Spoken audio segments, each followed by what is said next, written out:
amahoro iwanyu. Ntimwibagire gufyonda kuri subscribe no kubisangiza bagenzi banyu. Bana natwe mu ncamake y'amakuru agezweho mu gihugu c'u Burundi. Uwurongoye igisagara ca Bujumbura mu rwandiko yasohoye yamenyesheje ko ngo nubwo yemereye Zion Beach iri mu gisagara ca Bujumbura kwakira abarenze imyaka 40 gutamba uturirimbo twa kera, yibukije ko Butambiro na karaoke bitaremererwa gusubira gukora. Nayo muririmbyi aturuka mu gihugu ca Tanzania Alikiba ari kumwe n'ibihangange mu muziki wo mu Burundi Nikuwa Kiri, Double J, Big Fizzo canke Desire Mugani ndetse na Roriro Simba barabiciye biracika mu giteramo cabereye kuri Miami Beach kuri uyu w'Imana igenekereza 25 mu Kakaro, aho ico giteramo yitabiriwe n'abantu insinzi. Mu ntara ya Muyinga, komine Muyinga, kuri uyu w'Imana umudandaza w'isima azwi ku izina rya Habimana Rasim yaciwe ihadabu ry'ibihumbi 500 y'amarundi inyuma yo gufatwa akagurisha umufuko w'isima ibihumbi 32.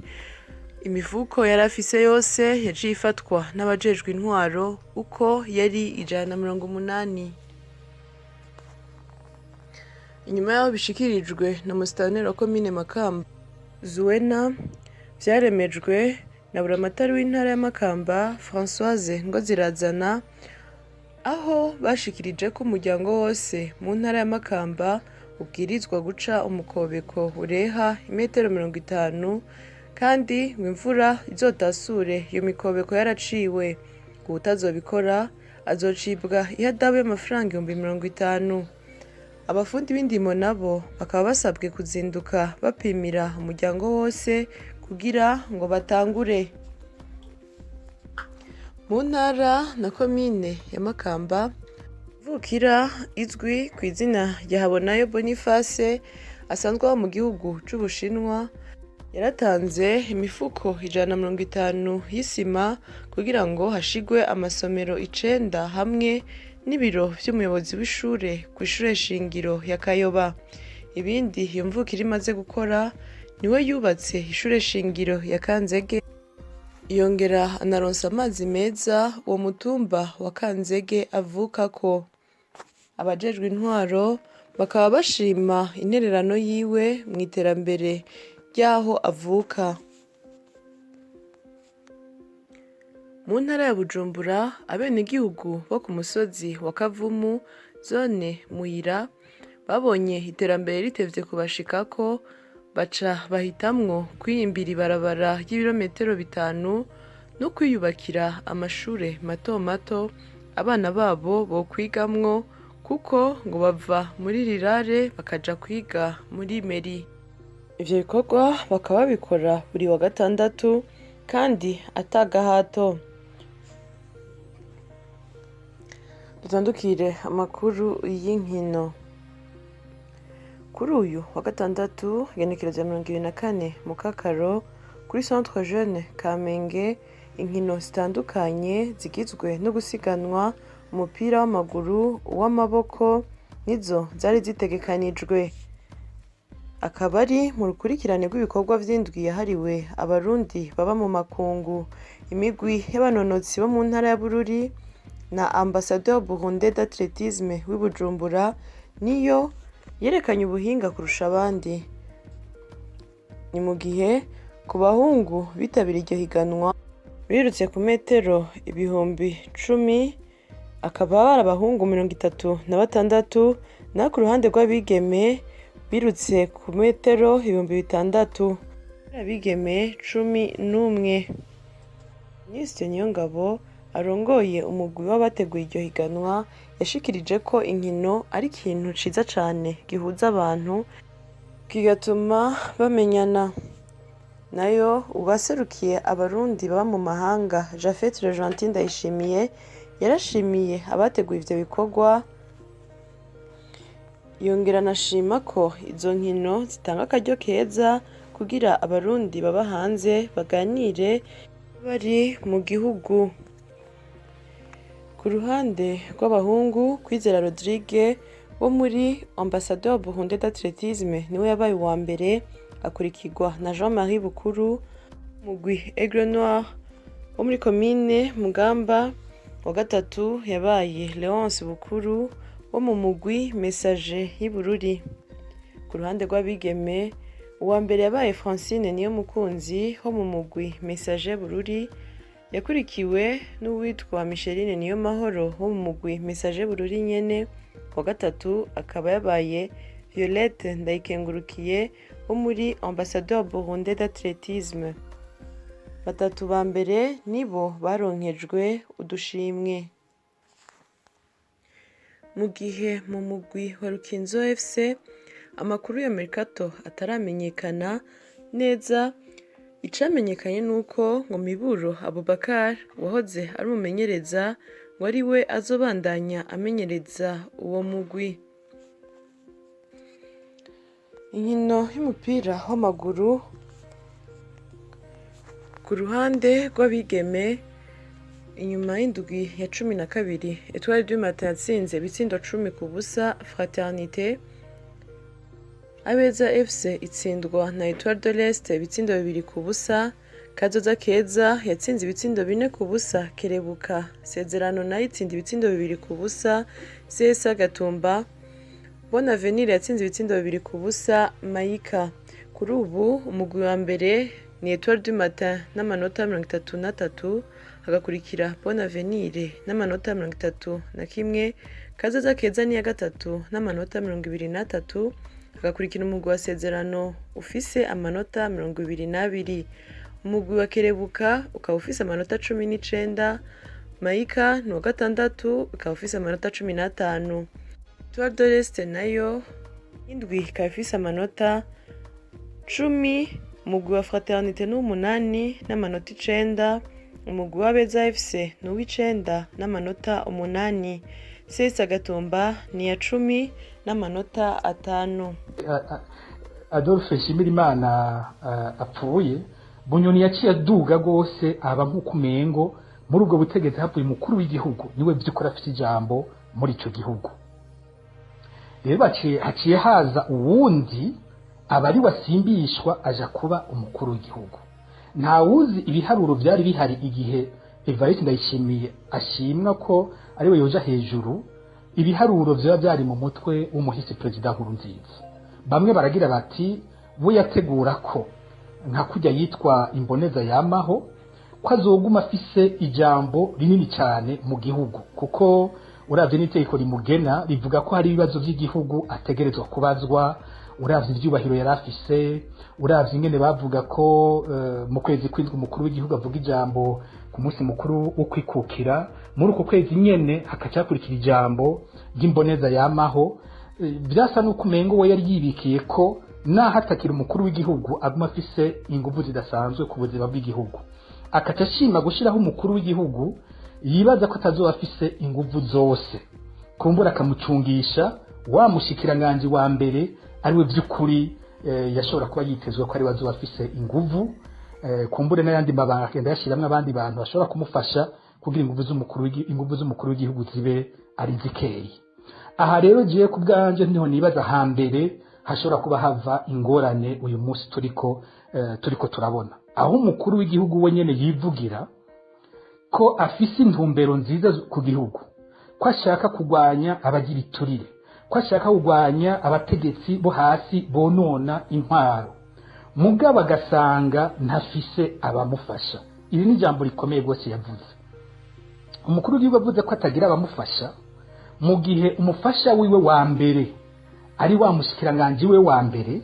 Mu bisanzwe arahandi mu bindi bihugu aho ijambo ry'umukuru w'igihugu rifise agaciro kanini cyane kandi barigira ko kuvyo aba yavuze, yari kuba hejeje kuvuga ko ndakivugiye mu gifaransa ariko yahejeje kuvuga ikintu kwita désaveu de son premier ministre. No kuba yari kuba hejeje kuvuga ko atacizere kikiri hagati yawe n'umushikiranganje we wa mbere, kuko ubundi ibyo bapfa ivyo batumvikana ko umukuru w'igihugu n'umushikiranganje wa mbere n'ahandi birabaho kenshi, ivyo batumvikana ko ntibigira babisohora, ni ibintu baguma bakorera mu gikoni cyabo ngo cuisine interne aburi difference, ni ibintu bibera hagati yabo kizira ko abanyagihugu basanzwe babimenya. Ariko iyo umukuru w'igihugu wenyine asohotse akabishira habona akavuga ko atagira uwumufasha, mu bisanzwe cyakurikira yategeza kuca hindura uwo mushikiranganje wa mbere. Aha rero niho President Ndayishimiye kumbure ntiyabaje guharura neza ijambo avuze iyo rigarukira. Mu bisanzwe wenyene yarahejeje kuzana igipimo abantu bazomurabirako, nimba yemeza ko afise umushikiranganje wa mbere atamufasha, nimba yemeza ko afise intumbero zo gukiza igihugu, hanyuma uwo mufashije akaba ari wabihagarika, muri ico gihe yategerezwa kuca yerekana ko vy'ukuri ari afise ubutegetsi nk'uko ibwirizwa shingiro ribimuha, akagena umushikiranganje wa mbere abimufasha. Kuko no muri iryo jambo President Ndayishimiye yavuze ngo abo bantu abamufasha azoteba baronke, azoteba batore. Muri ico gihe yategerezwa kuvyerekana ko abishoboye. Ariko umwanya wose uzohera agenda avuga ikintu atagikurikira, azoba ariko aratakaza inguvu ico no kwita autorité yahabwa n'ibwirizwa shingiro n'amategeko, icyo abantu bari bamwiteze ko azotera gitakaza gose, ahubwo wa mushikiranganje we wa mbere atera aboneka vy'ukuri ko ari bafise inguvu kurusha umukuru w'igihugu. Ico nico cya mbere mbona twokuramwo, nuvuga ko gushika ubu Evariste Ndayishimiye yemeje ko umushikiranganje we wa mbere ari wamubujije gukora. Ikindi no kwibutsa ngaha nuko mwitogwa ry'umukuru w'igihugu Evariste Ndayishimiye kuva mu ntango vyavugwa ko hariho ba generali bamushigikiye. Abagenerali bavuga bamushigikiye bakomeye, vyanabuzwe kandi ko igihe ashatse kugena General Bunyoni nk'umushikiranganje wa mbere, bamwe muri bo bavyiyamirije ko hoba hariho n'abishuwe nabi cyane, kuko biyamirije gose igenwa rya General Bunyoni. Uyu munsi kuba hariho uko kuvuga ko ariko aramugora, binakurikirana kandi n'ibindi nyinyurana ritavugwa riri hagati y'uwo mushikiranganje wa mbere General Bunyoni n'umuyobozi mwishikira mu biro by'umukuru w'igihugu, uwo bita uwo batazi General Gabriel Nizigama atazira Kibia. Aho bivugwa ko mu biro by'umukuru w'igihugu rimwe na rimwe usanga bagerageza gusimba wa mushikiranganje wa mbere, uyu ajejwe uyu muyobozi mwishikira mu biro by'umukuru w'igihugu akandikira abashikiranganje we nyene adaciye kubatwara ku bibazo bimwe bimwe abashaka kubabaza cyane gutanga ko intumbero. Ico ni kindi kimenyetso kiracerekana kutumvikana, kudafatana. Ubundi ibijyanye n'abashikiranganje byose aho mu biro by'umukuru w'igihugu byandikira umushikiranganje wa mbere, hanyuma akabari babibwira abashikiranganje biwe. Ariko uko biriko birakogwa, uko amakuru dushikira, nuko mu biro by'umukuru w'igihugu rimwe na rimwe bashima guhitegeka ubwo nyene umuntu w'umushikiranganje, bikumvikana ko batinya ko biciye ku mushikiranganje wa mbere bihava bidashika ibyo bashatse, bishobora kudashikira abashikiranganje. Ico ni kindi kibazo gikomeye cyane hamwe byo bandanye uko. Ikindi cya gatatu gitangaje ingene izo nzego ziriko zirakora, ubundi ahari umushikiranganje wa mbere usanga ari waboneka cyane ariko arakora utuntu twinshi duto yiruka hirya no hino asigura ibintu. Umukuru w'igihugu ugasanga zaraboneka rimwe niwe aboneka gake uravye umushikiranganje wa mbere, akaboneka atanga intumbero zikomeye, avuga ijambo ryari ririndiriwe. Uyu munsi rero mu Burundi ibintu biracuritse, tubona umukuru w'igihugu yiruka hirya no hino, tubona umukuru w'igihugu ahura n'utugwi duto, tubona umukuru w'igihugu ariwe umengo ariko akora nk'umushikiranganje wa mbere. Umushikiranganje wa mbere nawe nta nijwi giwe twumva, umushikiranganje wa mbere ntariko aravuga, womengo niwe ariko ararungika umukozi, umengo umukuru w'igihugu yabaye umukozi w'umushikiranganje wa mbere, umengo umushikiranganje wa mbere yamurungitse kumuserukira mu tuntu mbere duto cyane, hanyuma akarindira raporo bamuzanira agafata ingingo, ku buryo umunsi azofata ijambo ari we azoboneka bagira bati nguyu shefu rero uyu munsi harageze kwavuga mwiri jambo ryari rindiriwe rigira rivugwe kubera ko ari we yumvikana gake mu gihe uwundi tumwumva kenshi cyane kandi ibyo avuze bitari bike bikatera birengana gutyo. Hari ikibazo kijanye nico no kwita autorité du chef de l'État kiriko kiramunyererana hamwe atomenya kugitumbereza neza. Nkarangiza kandi bwa kwiryo bw'iryo shingiro bihaye ibyo nyene riteza ingorane kuko bigatomora neza amabanga y'umukuru w'igihugu nayo mushikanganje wa mbere ngo biyatandukanye. Mu gihe baba bo mugambwe umwe basangiye ivyumviro umushikanganje wa mbere nivyo aba uwa mbere mu bashikiranganje kenshi ariko usanga atanga uvuzi zikomeye ubundi yoba yafise.